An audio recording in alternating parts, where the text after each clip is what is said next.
I think a lot of times the people that don't succeed as entrepreneurs are the ones that they think too much inside the box, and they're so indoctrinated with how the masses think through a problem, like how the school would teach you, or like how W-2 would teach you to solve a problem, that they get locked into thinking that's the way forward. And the most successful founders are the ones who discard that, and they realize that like the world is malleable. There is no set rules. There's no set strategy to playing the game of business.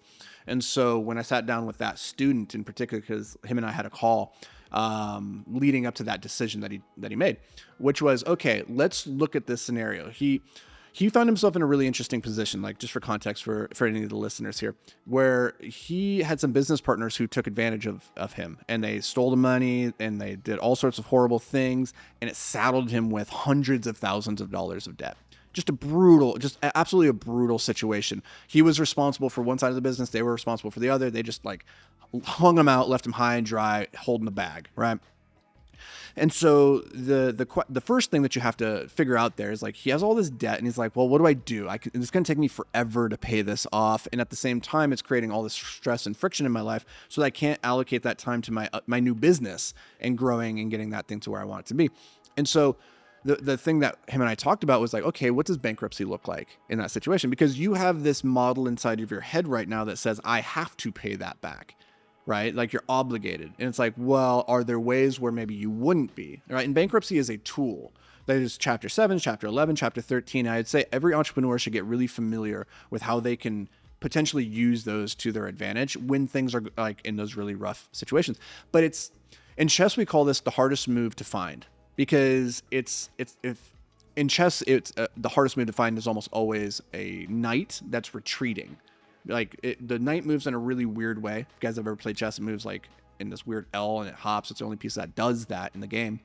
And it's just not natural to see that type of movement moving in reverse and recognizing that might actually be a good way to move forward, right? So that tends to be the hardest move to find.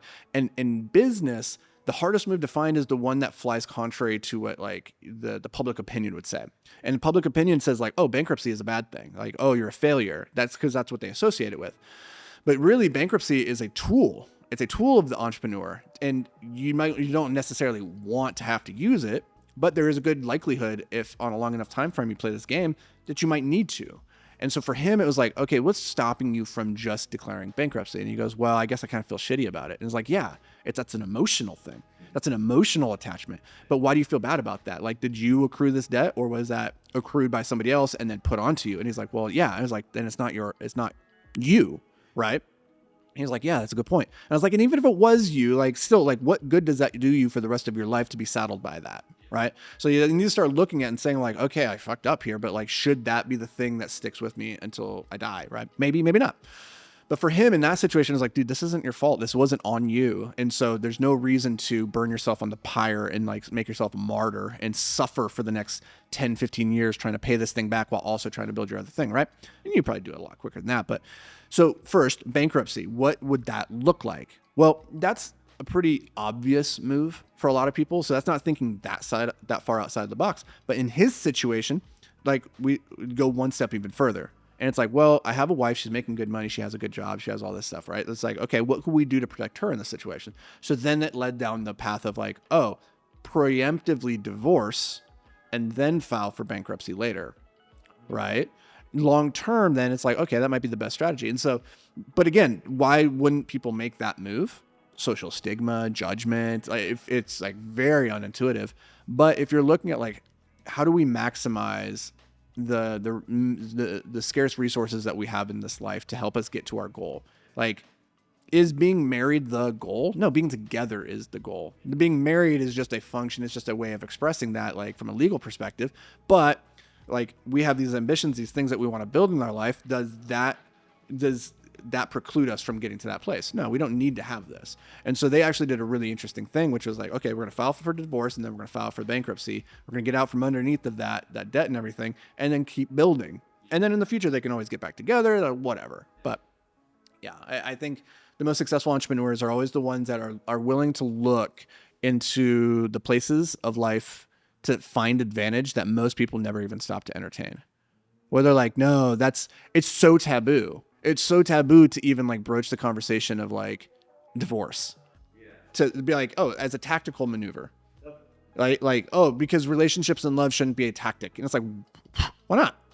Right? Like, and the conversation that him and I had, which led into that, which I found just really interesting, is he was carrying a lot of emotional baggage, like psychological. That's natural. Like when you find yourself in that position where the business failed, there's shame associated with that. But then also there's the feeling of like, what am I going to do to get out of this? And then the feeling that you have for your partner who's also going through it through no fault of their own.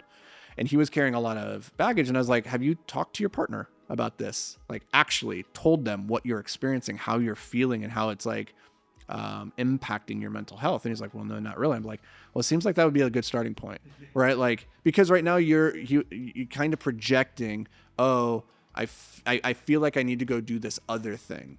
Because what he was thinking about is like, I should go get a job. Like maybe I should give up on my entrepreneurial dream and go get a job and like start making a little bit of money. I was like, maybe that's a good solution. I was like, but you're starting from the premise that your partner is upset and that your partner is feeling the stress and that your partner is tired of being the one that carrying like the financial burden of the family right now. And I was like, but you don't know if that's true because you haven't talked to them. So like maybe step one, go talk to them, see if this belief is actually true. Right? It's like the Mark Twain said, it's not what you don't know that gets you into trouble. It's what you think you know that just ain't so. And so when you think you know what your partner's thinking or how they're feeling, then you jump to conclusions that might not be true. And so like they started that conversation. He's like, actually, it was really good. Like it was really clarifying to get on the same page, to have a game plan. I was like, yeah, number one, you don't feel alone now. Now you feel seen. And now you have this crazy game plan moving forward that you guys came to together rather than you just over here trying to fix this thing. Because like when you fail and you mess up, like there is a tendency to want to just put yourself in the closet in the dark and try to fix it before anybody notices, or so you can come out and be like, look, I finally fixed it. It's all better. And you kind of want to like be away from everybody. That's why like people don't want to ask for help or they don't want to talk about it because they want to be able to come back and show that they fixed it and not worry anybody. I have another student last year. She, a similar situation in that she had invested in some deals with her mother's money, like her retirement money, and her mother was on board with it. But then the people that they invested in took the money and ran off. Like just took the money and ran off. And this happened so much. And she was so ashamed and humiliated by it that she was working tirelessly to replace the money before her mom ever noticed. And I was like, okay, so first of all, what if you die tomorrow? She's going to find out after you die and it's going to be brutal. Right? Number two, what would she do? Would she disown you? Would she stop talking to you? She's like, well, she might. I'm like, well, that's her decision to make. Right? And you can still work to make it right. But like, my guess is that it's not going to end there. I'm guessing that she's not going to be like, you're dead to me. Right? And like, in the meantime, you're just carrying this emotional baggage. So like the bigger lesson here is one, entrepreneurs, founders, they look in the most unlikely of places. They don't consider anything taboo. They question all their beliefs and they don't just assume that it's true. They have the hard conversations, but then also they're strong enough to like talk about it, like ask others for their opinion, for their perspective, and to share when it's not going well.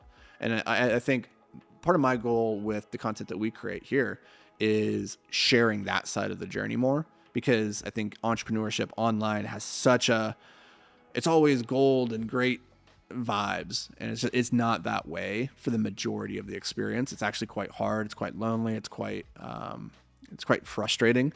And so the more that you can hear stories of like those two students that I've worked with just in the last year that went through somewhat similar things, somebody listening to this might be like, oh, that's actually the silent permission I needed to go take this move. Because I know for me, when I filed the bankruptcy for Invictus last year, one of the pivotal conversations that changed everything was I had a conversation with one of our investors who had put in over $500,000 into a deal. And I had to call and said, hey man, that money's gone. It's gone. I explained the situation, laid out the lawsuit that I filed.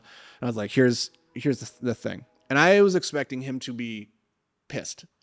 He wasn't happy about it, but he told me something, which was, listen, coming out of the GFC, the Great Financial Crisis back in 2008, he's like, I had to file a bankruptcy.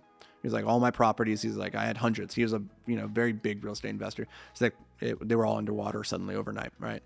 And I fought for 2 years to try and fix it, to try and ride it out and hope the market would bounce back up. But it eventually became like to the point where I couldn't sustain it. So I filed bankruptcy. And he goes, it was the single best decision I ever made. And I wish somebody would have told me just to do it sooner. He's like, I fought for 2 years for something. He's like, I didn't know that this was an option, that this was a thing, because I had a mental stigma. Nobody explained it to me. He's like, I wish if I had known what I didn't know now, I would go back and I would have done it 2 years sooner, and I would have gotten on with my life and started rebuilding sooner. And I was like, oh, that's really good to hear. Yeah. Like, you're right. Like, there's no point in trying to resuscitate a dead body and beating yourself up just for the sake of like appearances and being like, look at me, I'm trying to save this dead body. And it's like, no, the body's dead. Like, sooner that we call time of death, the sooner that we can bury it, the sooner that we can all go and move on with the rest of our lives. And so this was a really rambling conversation. I don't know if anybody's going to find this valuable, but hopefully if somebody's out there going through something difficult, or you've ever gone through anything difficult, I'd love it if you take a second just to share that story down in the comments, or share it on social media, tag me in it so I can give it a little boost, amplify your message, and we can share some love and inspiration for other entrepreneurs that might be going through some hard times.